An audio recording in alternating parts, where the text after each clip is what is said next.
നമസ്കാരം, ഞാൻ ജയന്താണ്. ഗർ പേര് പോലെ തന്നെ ഒരു ചെറിയൊരു തെറ്റിദ്ധാരണയുടെ പേരിൽ ഒരു സിംഹക്കൂട്ടിലേക്ക് എടുത്തു ചാടുന്ന ഒരു വിവരമില്ലാത്തൊരു ചെറുപ്പക്കാരന്റെ കഥ. അതിലേക്ക് എടുത്ത് ചാടുന്നതും അതിനെ സംബന്ധിച്ചുള്ള കുറച്ച് കോമഡിപരമായ കാര്യങ്ങളാണ് ഗർ എന്ന് പറയുന്ന ഒരു സിനിമയിൽ നമുക്ക് കാണാൻ സാധിക്കുന്നത്.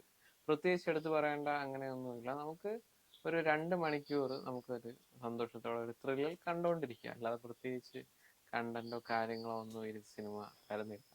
ഒരു എന്റർടൈൻമെന്റ് ആണ് നമ്മൾ പ്രതീക്ഷിക്കുന്നതെങ്കിൽ എന്തുകൊണ്ടും നിങ്ങൾക്ക് പോയി ടിക്കറ്റ് എടുക്കാൻ പറ്റുന്ന ഒരു നല്ല ചിത്രം. പിന്നെ ഇത് എടുത്ത് പറയേണ്ടതെന്ന് വെച്ചാൽ നമ്മുടെ കുഞ്ചാക്കോ ബോബൻ, എനിക്ക് തോന്നുന്നു ഒരുപാട് നാളുകൾക്ക് ശേഷം കുറച്ചുകൂടെയൊക്കെ ഒന്ന് പ്രായം കുറഞ്ഞതായിട്ട് ഫീൽ ചെയ്യുന്നുണ്ട് നമ്മുടെ ചാക്കോച്ചനെ കാണുമ്പോൾ. അതേപോലെ എടുത്തു പറയേണ്ട ഇതിലെ നായിക അനഘ.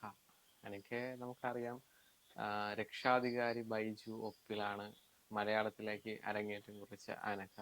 രണ്ടാമത് ഭീഷ്മപർവം എന്ന മൂവിയിൽ, ഇപ്പൊ മൂന്നാമത് എൻ്റെ ഒരു ഉദ്ദേശം അനുസരിച്ച് മൂന്നാമത്തെ ഒരു ഫിലിമാണ് ഇതെന്ന് തോന്നുന്നു. അല്ലാതെ പുള്ളിക്കാരി കുറച്ച് തെലുങ്കൊക്കെ ചെയ്തിട്ടുണ്ട്, തെലുങ്ക് തമിഴൊക്കെ ചെയ്തിട്ടുണ്ട്. മലയാളത്തിൽ ഈ ഒരു 3 സിനിമയെ എനിക്കറിയത്തുള്ളൂ, അത്രേ ഉള്ളൂ എന്നാണ് എനിക്ക് തോന്നുന്നത്. എന്തായാലും നായികയുടെ പല പല സീനുകൾ കാണിക്കുമ്പോഴത്തേക്കും അത് കുറെ നാളുകൾക്ക് ശേഷം ഒരു സ്ക്രീൻ പ്രസൻസ് ഉള്ള ഒരു നായികയെ കണ്ട ഒരു ഫീലാണ് എനിക്ക് തോന്നിയത്.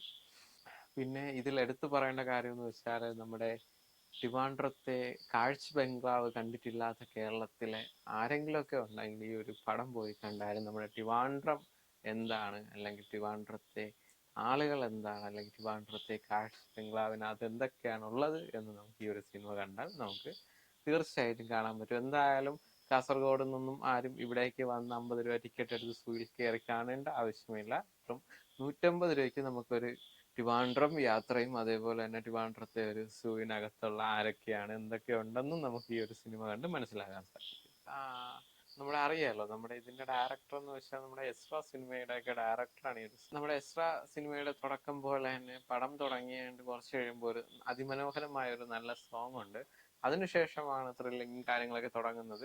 2 പേരുടെ ജീവിതത്തിലെ 2 സിറ്റുവേഷൻസ്, ആ സിറ്റുവേഷൻസ് എല്ലാം കൂടെ ഒന്നിക്കുന്നു.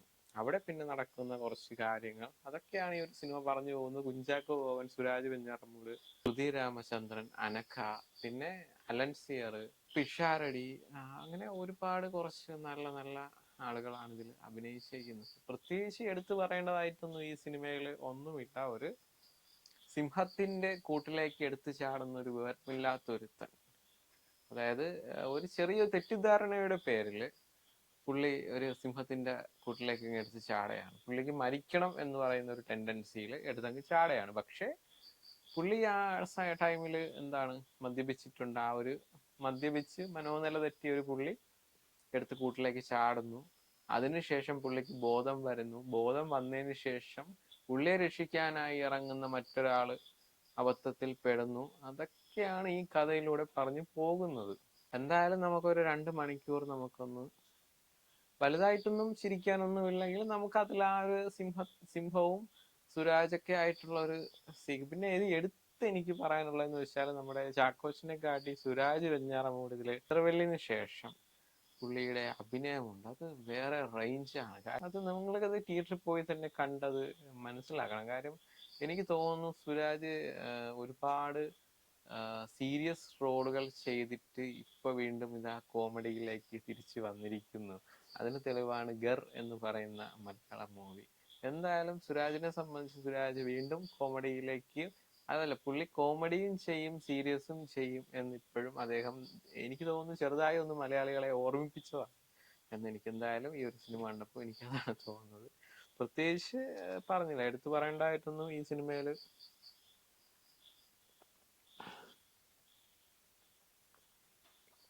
വേറെ യാതൊന്നും തന്നെ ഇല്ല.